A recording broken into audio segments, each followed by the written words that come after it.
What is going on, guys? Welcome back. Commentary for you, Nascar Heat 30. I want to give you some expectations for what you guys can expect from my channel over the course of the weekend. So, obviously, the game releases tomorrow.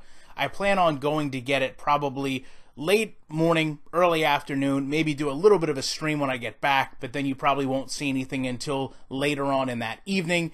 Saturday, I'll probably pick up the same thing later on in that evening. And what I plan on doing is a couple of things. Number one, I'd like to do a career mode because I think with the team building they've put into the game, it's going to add some real depth and some replayability. I know a lot of people question why I don't do a Madden franchise, and to be honest with you, the Madden franchise has always been so shallow that I never felt I could do enough with it to warrant putting in the effort to doing a series.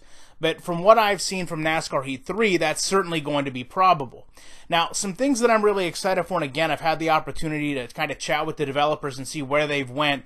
You know, one of the issues I had last year was the AI. You know, they really weren't aggressive, they really weren't stable, and they've went in and made some adjustments to where they're going to now put the pressure on you, try to pass you, make some moves, and that sounds like a great idea, assuming it's been followed out. Secondarily, one of the main complaints I had about the game was the inconsistent handling. I actually did some videos that covered this where you would be hit and it'd be just fine, and then you would be hit and you would actually turn in the opposite direction you should have been hit.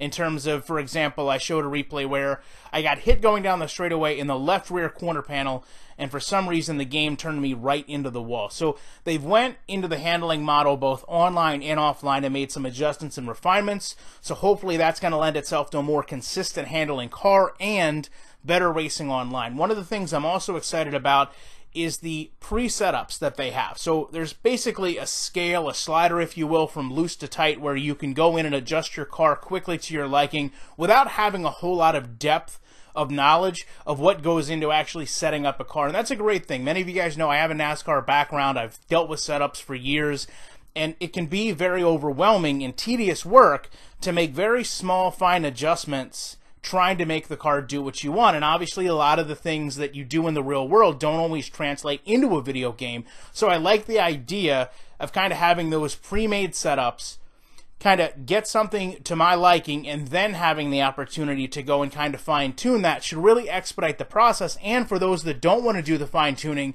should help you find a handle for your car a lot faster. Now obviously some other things they've added in, when you go in to the lobby, you used to just look at the screen, it would show you how many laps and all those things. Now you can go and actually see the end of the race, which is a nice touch. The burnouts is something that I was never really into, but I guess a lot of fanfare around them. I shouldn't be complaining it's in the game. And one of the other things is the real-time racing line, which I'm actually not totally sold on, because it's not something that you generally think would be updated in real time, probably add to the confusion, especially if you're trying to learn a track and you're going through one turn slow and it's telling you then speed up, slow down, speed up, slow down. I don't know why it's real time.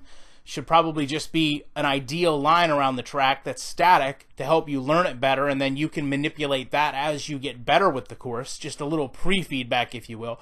But I am interested in how the real-time reaction, how quickly it will be, and how it can actually help you improve at a track. So appreciate you guys checking this video out. You know that I'll be back really all weekend with more commentary.